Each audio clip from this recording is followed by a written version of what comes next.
Sampaikan bahwa dugaan fitnah dan tuduhan-tuduhan tersebut itu sangat-sangat kejam.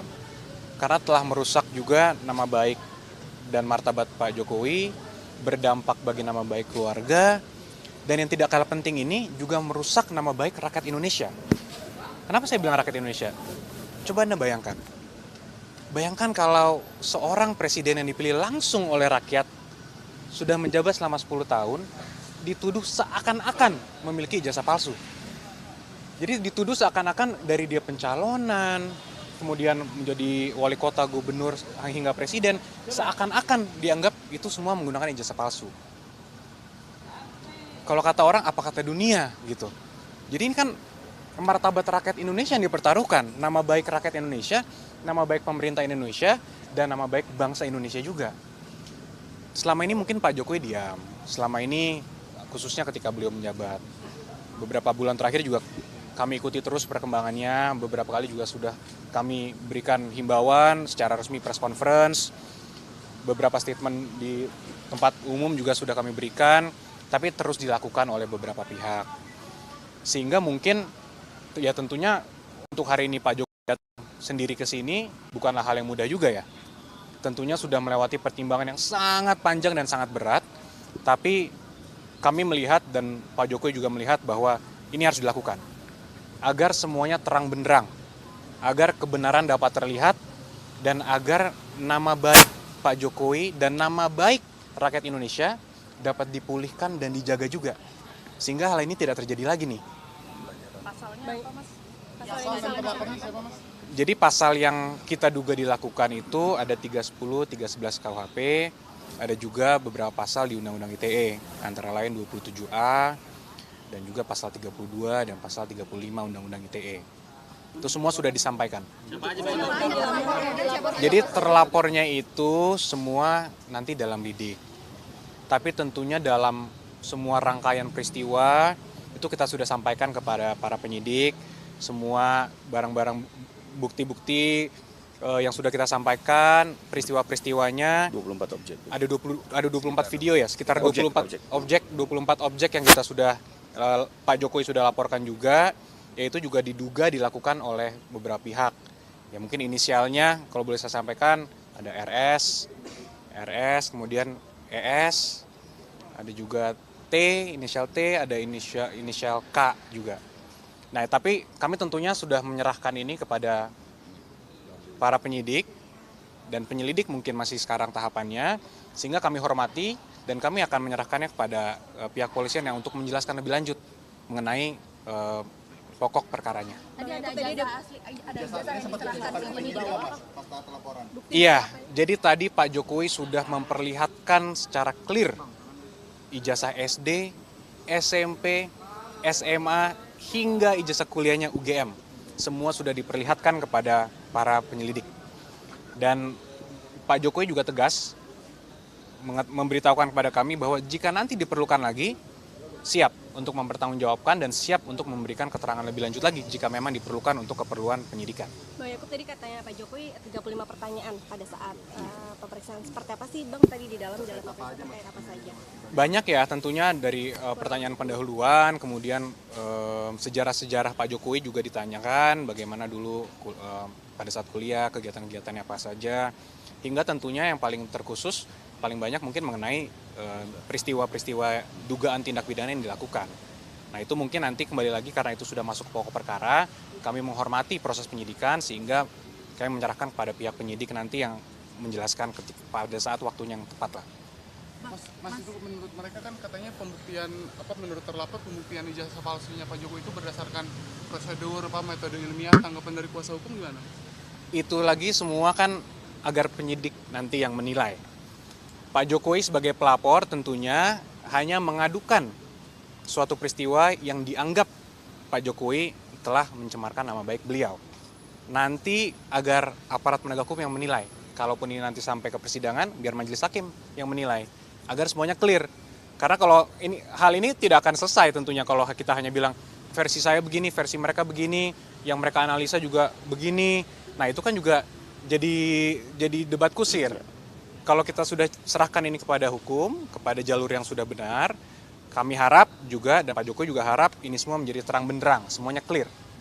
Kalau dari sidang perdata itu kan ada permintaan juga supaya Pak Jokowi hadir. Nah itu akan segera kembali ke Solo untuk ikut perdata itu atau tetap di Jakarta dulu?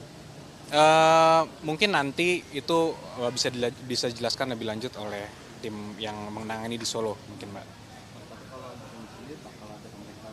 Ya, pemeriksaan lanjutan. Nah untuk itu mungkin bisa langsung ditanyakan kepada para penyidik.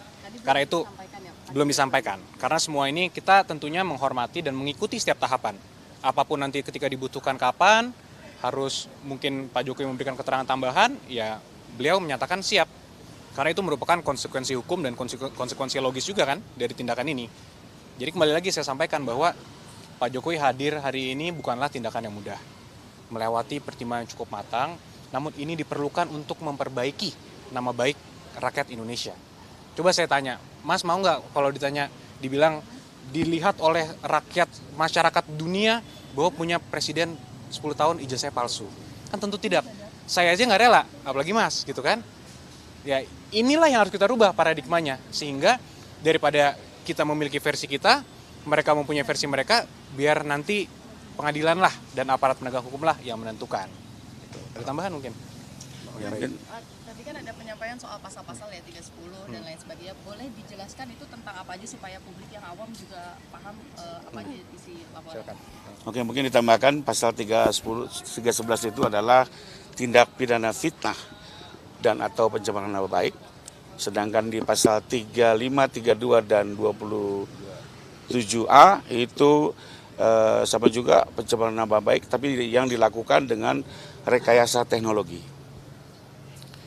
Baik mengurang, menambah, melakukan rekayasa terhadap teknologi dan itu kita jadikan jungto.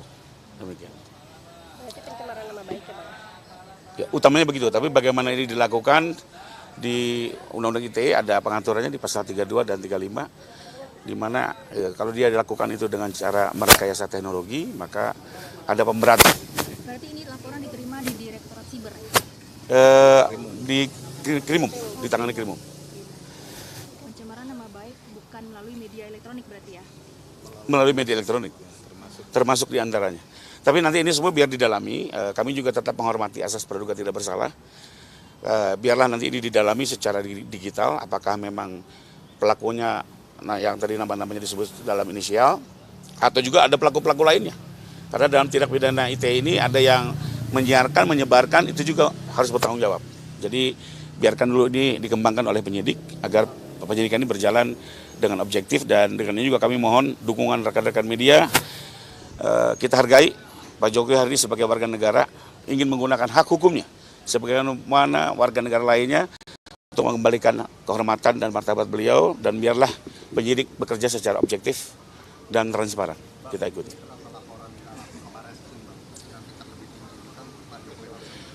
Memang kita dari awal sudah mempelajari mayoritas saksi ya dan mayoritas alamat dari objek-objek ini berada di Jakarta. Jadi tempat di mana mayoritas saksi itulah yang sebaiknya menangani agar pemeriksaan bisa dilakukan secara cepat, sederhana. Berarti ini terlapornya ada 5 orang ya tadi? Dalam lidik tapi dari 24 objek itu memang ada 5 yang kita duga paling tidak ikut terlibat dalam tindak pidana yang kami laporkan. Pak, sebelumnya kan ada juga laporan, makasih. Laporan yang dilakukan ke radio, apakah itu koordinasi dengan kuasa hukum Pak Jokowi? Oh tidak, kita tidak ada hubungannya dengan yang dilakukan oleh pihak-pihak di luar. Kami hanya menggunakan upaya hukum hari ini di Polda Metro. Bapak boleh izin memperlihatkan LP-nya yang diterima? Tadi dibawa oleh Bapak. Tapi mungkin nanti penyidik bisa menjelaskan. Ya? Mungkin ke penyidik aja. Tadi LP-nya ke bawah Bapak. Ke SPKT. Pak, boleh sekali diulang lagi Pak soal yang inisial tadi 5. Ya Pak, boleh dipertegas lagi Pak. Ada RS, ES, RS lagi, ada T, ada K. Ada mantan menteri berarti Pak? Ada mantan. Mari kita ikuti proses hukumnya. Ya. Berarti 5 ya Pak ya? Tentunya kan nanti kalau alat buktinya cukup akan dipanggil oleh Polda, akan ditentukan statusnya dari situ mungkin. Jadi biarlah kita bersabar, hormati proses hukum berjalan objektif berimbang, dan kita sama-sama mengawal ini secara transparan. Cukup ya? Cukup ya. Terima kasih. Makasih loh Terima semuanya. kasih semua. Jadi mantan menteri. Ya.